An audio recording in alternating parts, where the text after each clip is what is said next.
obat adalah seni. Selanjutnya saya akan menjelaskan latar belakang studi observasi ya. Ada 3 studi observasi, cross sectional, case control, cohort. Kesemuanya ini akan berakhir dengan tabel 2x2 analisanya. Jadi balik lagi saya ingatkan, judul, hipotesa, metode analisa, satu benang merah. Jadi saya untuk membantu para mahasiswa untuk mudah menulis latar belakangnya, saya langsung ke analisa datanya. Jadi ya, kalau kemarin kita ngomong tentang randomized control trial atau uji klinik berpembanding, measure atau comparison of intervention, tapi di sini adalah measure of association atau relationship antara faktor risiko dan penyakit ya. Faktor risiko dan penyakit atau exposure, paparan dan hasil ya.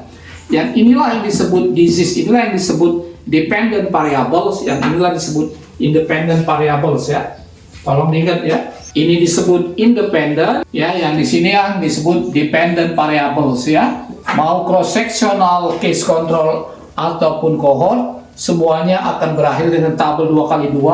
Kita menggunakan chi-square test. P-nya terserah ya, 0,05, 0,01 atau 0,1 ya, terserah kalian yang paling visible nanti untuk dilakukan ya.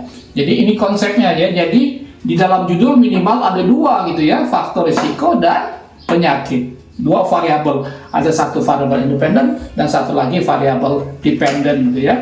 Itu latar belakangnya gitu ya. Jadi misalnya kita untuk penyakit tertentu apa misalnya ya, kalau di buku saya itu dikasih contoh adalah hubungan antara latar belakang, hubungan antara preeklamsi dan infeksi neonatus gitu ya. Infeksi neonatus ya. Preeklamsi, eklamsi, dan infeksi neonatus itu ya. Jadi kita jelaskan dulu, kalau dalam bentuk case control kita jelaskan dulu dalam pasti kasusnya ya. Kasusnya adalah infeksi neonatus ya. Jadi nanti kita jelaskan dulu di paragraf 1 dan 2, paragraf 1 dan 2, paragraf 1 dan 2 ya. Itu tentang infeksi neonatus ya. Jadi mulai dari etiologi, definisinya dulu ya, etiologinya boleh ya, definisi segala macam dari definisi sampai nanti ke prevalensi ya, supaya tergambar berapa besar masalah itu ya. Baru nanti salah satunya kalau kita case control adalah mencari faktor risiko, faktor-faktor risiko apa yang berperan terhadap infeksi neonatus ya. Jadi ini juga 2 paragraf nanti, 2 paragraf itu ya. Jadi paragraf 1 menyatakan seluruh faktor risiko, baru paragraf 2 menekankan kepada preeklamsinya gitu ya, preeklamsinya gitu ya. Oke, jadi kelihatan nyambungnya nanti. Baru nanti paragraf 5-6 hubungannya di mana gitu ya, antara preeklamsi dan infeksi neonatum ya.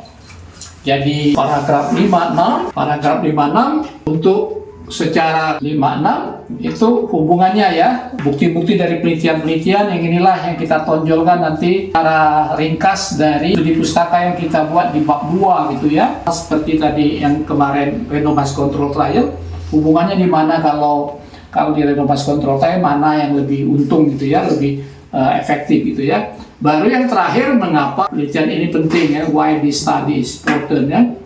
Jadi balik lagi yang kelima alasan itu ya, apakah memang belum ada data ya, belum ada data, no data atau few data ya, few atau scarce ya. Yang kedua adalah misalnya fulfillment new data gitu ya, memperbarui data baru gitu ya. Kemudian bisa juga kontroversi ataupun conflicting data, conflicting ya. Yang keempat, specific local area, kalau yang indikasi baru bukan untuk itu ya, spesifik local area ya.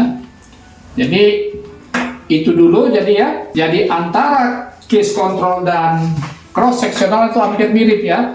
Jadi kita jelaskan dulu penyakitnya, baru faktor risikonya. Jadi antara cross sectional dan case control itu sama-sama untuk mencari faktor risiko. Jadi bisa disebut juga untuk mencari prevalence. Yang berbeda hanya adalah pada cohort. Kalau cohort kita mulai dulu dengan faktor risiko kan mencari outcome gitu ya.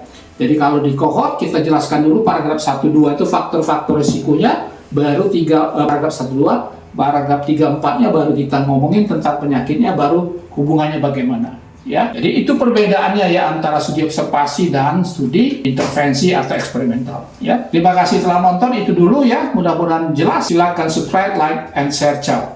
Apa nih?